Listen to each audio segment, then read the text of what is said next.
As more concerning news starts to appear, I am getting very worried for both the medical as well as the pharmaceutical industry in terms of the science. One of the problems is that if you are gambling on understanding the science, and if you trust the people who are giving you the science and they get it wrong, everybody is therefore plagued by the same outcomes. And at the moment, there are more and more signals, and I'm important to say because this was just censored, signals that indicate there seems to be a trend leaning towards the risk of COVID vaccines and cancer.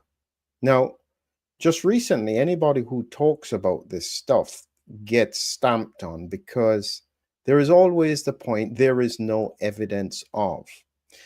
And I'll just give you an idea as to the research, but I want to take you on a historical journey for you to understand why I think that this is the wrong approach to be taken by industry as well as by the medical fraternity to not ask these questions. So here we have a study that was published on the 26th of September, 2025. So this is just 3 days ago. And it was a large population study in South Korea, looking specifically at the 1 year risk of cancer associated with COVID-19 vaccination. Now, I had just recently done a presentation just a few weeks ago where there was also a signal that appeared to be there in terms of Italy as well.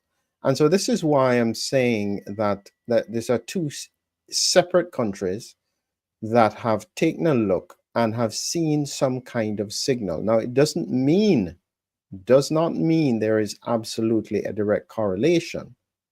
However, this is a very important signal that needs to be investigated. Okay.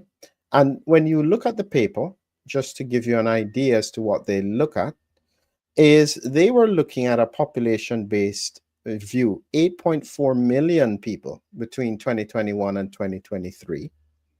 It based it on their COVID 19 vaccination status.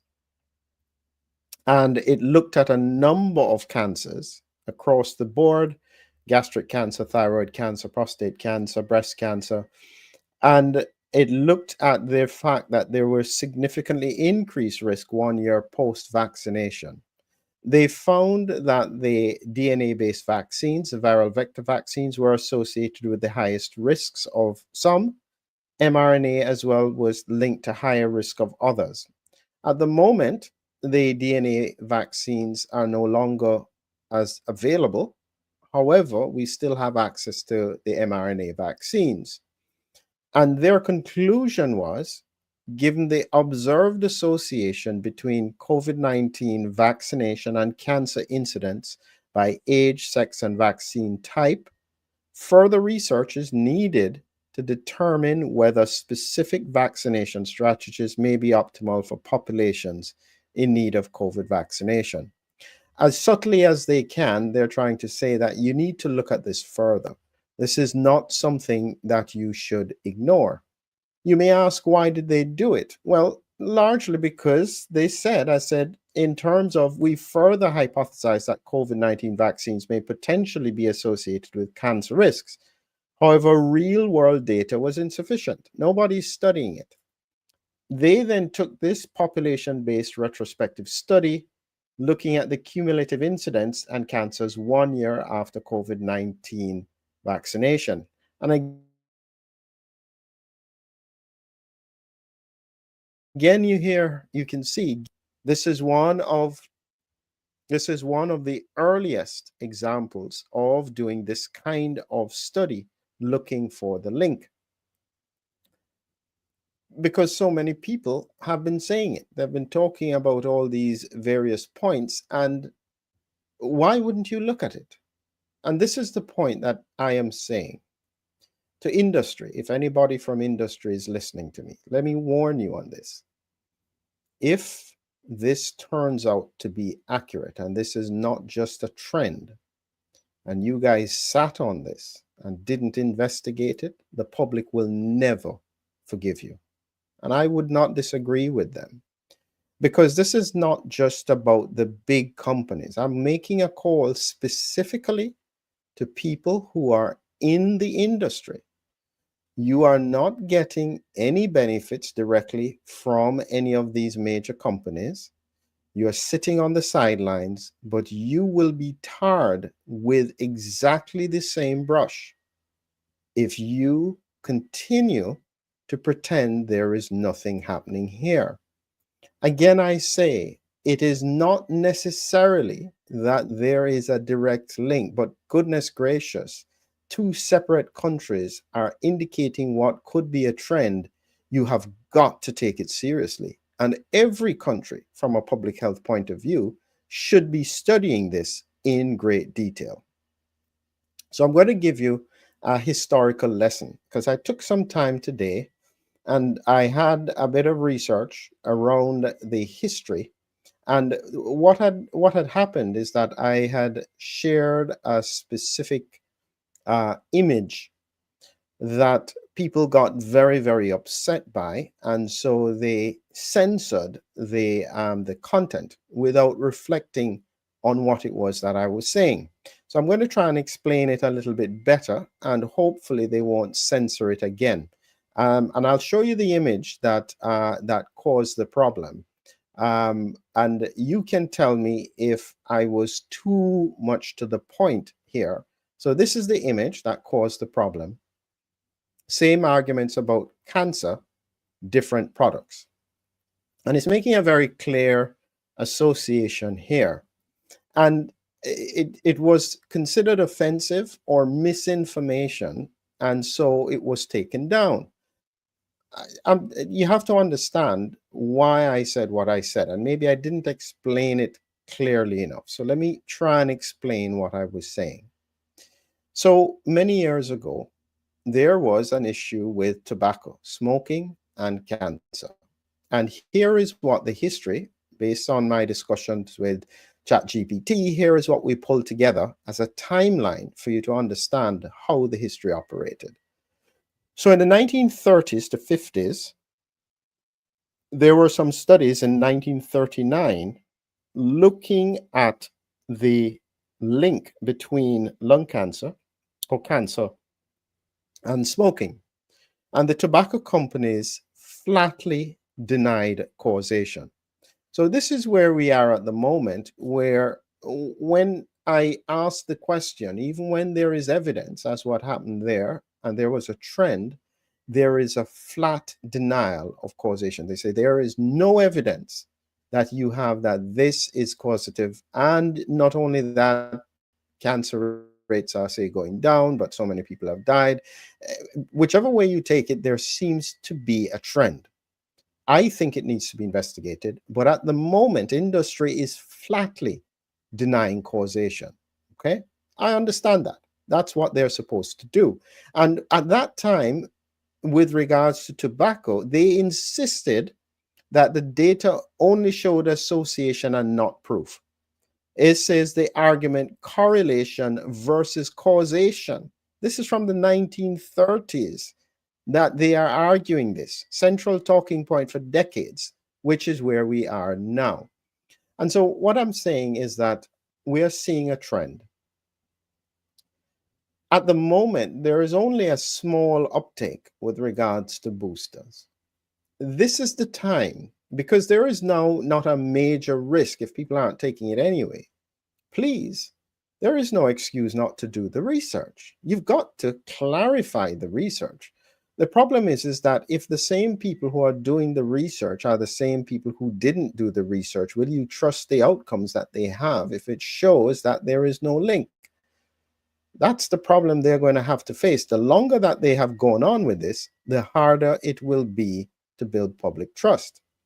Going on in terms of the history, in 1953, as the evidence mounted, so this is like 12 years after, so then the US tobacco companies set up a PR campaign. And they started publishing frank statement to cigarette smokers. Tobacco was not proven harmful. They were funding independent research to find the truth. But in fact, they were only buying time. So this is the 1950s. So we've already gone, in this case, about 12 years since the major research has gone on. So they then started to fund research, but it was designed to confuse, it wasn't designed to clarify. And this is the reality of the history, is that they paid scientists to emphasize alternative causes of cancer, air pollution, asbestos, viruses. Oh my goodness. I tell you, it's fascinating. History repeats itself. You will be hearing lots about microplastics, radiation, all kinds of stuff as being the cause, and that is about manufacturing the doubt. This is a history. Remember, I'm telling you the history because you need to see how history can sometimes repeat itself. So then there was the manipulation of the media messaging. This is all from the 1950s. They did sponsored articles about smoking was glamorous, calming. So this is when all the movie stars would smoke. Doctors would smoke, like more doctors smoke camels. So all of this was done, as well as suppressing unfavorable studies and promote industry funded science to counter independent findings. I, I tell you, the more you look at history, the more fascinating you get. And then they did the legal and political lobbying, which you would expect. They hid the addictive characteristics of nicotine. Then they shifted the blame between light and low tar cigarettes. And then this is the, I mean, tell you, look at this. In 1994, the US congressional hearings, CEOs of 7 major tobacco companies testified under oath that nicotine was not addictive. And this is what they said, a huge thing that they said at the time. It revealed decades of deception. And this is 1994 into 1998. This started in 1939. Okay? This is pretty serious stuff. Now, the problem is that I have a feeling that the hope is that the longer this goes on, the harder it will be to correlate and tie stuff together. But the problem is the question is still in the public's mind. And based on what I had done before, as I said, that I'm saying these things not because it's a surprise to me. It's because I'd said this over 2 years ago. The science was just too specific for someone to ignore it. This is what I was thinking about. And so there's a link in the description. I think it's free at the moment for you to see what my thoughts were at that time. And a lot of those thoughts are still relevant today. So here is the reality of what we're facing at the moment. And this is why I am kindly advising those who are listening, who understand and have some influence, please do not ignore this one. This one is definitely going to blow up if you ignore it. Here were my potential links. I had 5 links, and there are more now. It's not just these ones. These were the potential links that I had 2 years ago. And I knew that even one of them could be significant, but all 5 together, this is going to be a nightmare. So here what I think is going to happen, because a lot of people don't realize how this is going to play out. It seems that, and I said this before, it's not turbo cancer as they've described. I don't think is the best terminology because it makes it seem as though the cancer is growing fast. I don't think it's that the cancer is growing fast. It's that the cancer is spreading fast. So it's almost as if, I'll tell you, one of the most serious cancers that we've always had before the pandemic was a melanoma. It's a skin cancer. And the reason it is so serious, so lethal, is because it spreads, it gives metastatic spread very early. So you may see only a little spot and it's growing a little bit. By the time that a biopsy is done, there's already spread to the liver, brain. It is one of the fastest spreading metastatic cancers that we have. The question is, suppose we see most cancers now taking on a similar pattern, where even from a small cancer, it evades the lymphatic spread and starts to spread, metastatic spread, very early on, before there are even symptoms. This is what I suspect is going to be the reality, because the problem is that by the time the patient presents, their symptoms are related to advanced disease. It has already gone to the brain, to the lung, to the, well, not so much the gut, the bones, and so all you can do is palliate with radiotherapy or chemotherapy, because you no longer have the surgical option to completely remove the cancer and therefore bring curative outcomes. This is already a nightmare, because I can't even think of how you screen for that. How do you screen for that? How do you know? People are well and then they have advanced cancer, metastatic disease. There's nothing you can do. You can't, they don't come with the normal symptoms. Normally, somebody with lung cancer will be coughing for a while, worsening cough. They may have a little blood. You do a chest x-ray, you see a tumor, you find that it is only spread to the lymph nodes. You can take out that tumor, take out the lymph nodes, give some chemotherapy, curative solution. But if when these patients present, they're not even presenting with a cough, but presenting with a brain tumor that has spread from the lung, what can you do? That's the reality. And this is, in my view, why I'm saying, please, whatever you do, whether you agree with the science or not, you had better not ignore it. Just do the research. Confirm conclusively that there is no link and explain why. But do not ignore it. The public will never forgive you, and I will make sure they never forget. This is serious stuff, and there is a responsibility that exists outside of industry and politics that needs to step up to the plate and make sure that they are advocating for who they're serving, which is their patients. Not the regulators, not the government. You are serving your patients. Don't forget that. And if you forget that, I suspect that this will be the end of medicine and healthcare in the form that we have it, because public trust will be permanently shattered. Just my thoughts. I hope this makes sense. And I don't think that this question is going to disappear. Have a great evening.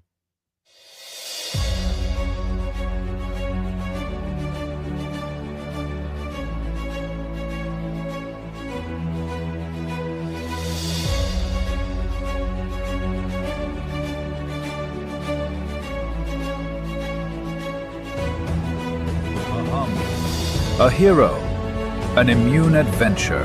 Humming Heroes, your lyrical guide to the body's defenders. Now on Amazon. Check the links below.